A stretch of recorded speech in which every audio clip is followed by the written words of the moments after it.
Igihe rero bigifatwa nk'icaha gisanzwe bica bituma abantu bumva umengo n'ubikoze ejo baramufunga bakamurekura canke agatanga amande akavayo.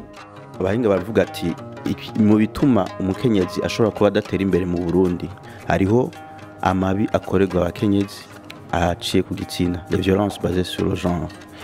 Haratuye itegeko rihasha ubwo bukozi bw'ikibi mugabo nkuko tubikura mu mashirahamwe aharanira agateka k'abakenyezi, ivyo bitigira ntibisubira, ihohoterwa ry'abakenyezi ntirisubira inyuma, riguma ryiyongera. Mbega mwe mu bihisiguriye?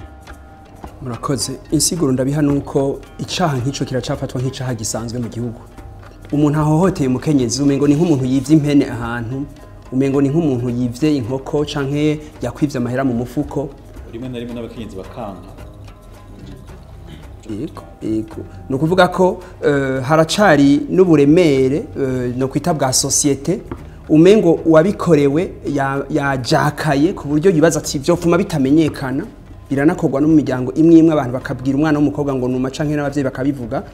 Nibaza yuko ahanini niyo ngorane iba ihari. Wari uvuze ngo insiguro no bandabiha. Niho navuga nti igihe rero bigifatwa nk'icaha gisanzwe bica bituma abantu bumva umengo n'ubikoze ejo baramufunga bakamurekura canke agatanga amande akavayo.